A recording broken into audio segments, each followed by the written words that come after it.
we're so thrilled to be at the Norman's Rare Guitars. Let's say hi to Norman. Hi Norman, how are you? Good, how are you, Carol? I've never been in a store with so many guitars behind me and around me. How many guitars do you have? More than I need, a lot, in the thousands. Do you remember your first guitar? Actually, I do. It was, I wanted to buy a nice guitar, and I was looking at an ad in the newspaper. Back in the day when I first started, it was, it was pre-internet, people didn't have fax machines. It was in the day of the dinosaurs.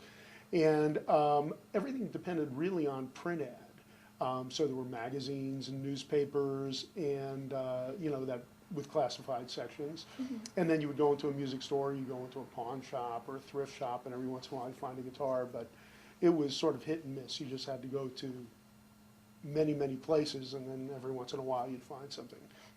And when I first came out, the LA Times was a tremendous source for guitars. And also there was a newspaper out here called the Daily News. Mm-hmm. And what I did was I was trying to be a little innovative, so I tried to find out where the first truck would deliver their first newspaper. And the Sunday Times, that was the day of the week when they had the most ads. So I found out that the Sunday Times actually came out Saturday morning at 5 in the morning. And yeah, it didn't have Sunday's news, it had Sunday's classified in it. And so what I did is I followed the truck from the LA Times to the Greyhound bus station downtown. You must be a good runner. Well, no, I was driving. I was driving, but I followed the truck, and I realized that I had first grab at anything that was being advertised.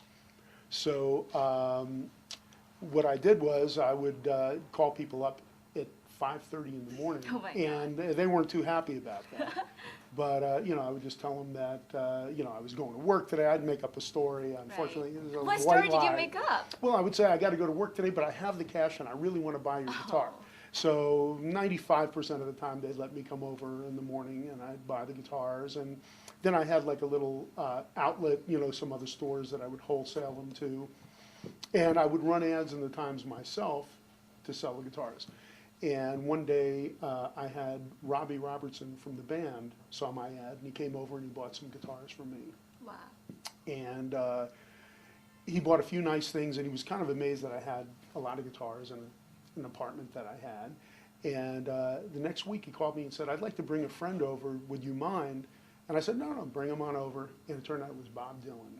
And then the next week he brought Joni Mitchell, the next week he brought Robin Ford, and then these people started talking, and then the next thing I knew, I had like a little circle of people that were buying stuff from me, and they were telling their friends, and it was kind of a word of mouth thing. So, it just became a business, between wholesaling to other stores and selling to a lot of these groups that I was dealing with. This guitar is a 1960 Les Paul Standard. This is sort of what got everything going in guitar collecting. Jimmy Page played a guitar similar to this. Mike Bloomfield played a guitar similar to this. A lot of people, this became sort of the Maltese Falcon, what everybody wanted. This guitar is in amazing condition with the original hang tags. This guitar is valued at a little over $300,000. It's a prime example. It's fully original, and this is what, is the desire of any rock and roll guitar player. Pretty much Slash from Guns N' Roses used these. I mean, it's just a fantastic sounding and playing guitar, and this is right when they got the design to perfection. So it has what's known as a tunematic bridge. It has the patent applied for humbucking pickups. They never got any better with the design than this guitar. So, and this is a prime example. And some of these, if it has more flame on the top, could bring even as high as $500,000. And also ones that have been modified and maybe not in good condition would be worth considerably less.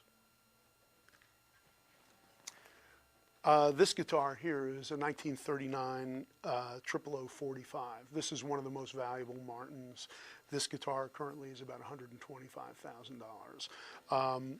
What makes the guitar as valuable as it is it's first of all, it's a fabulous sounding guitar. This was a top-of-the-line model.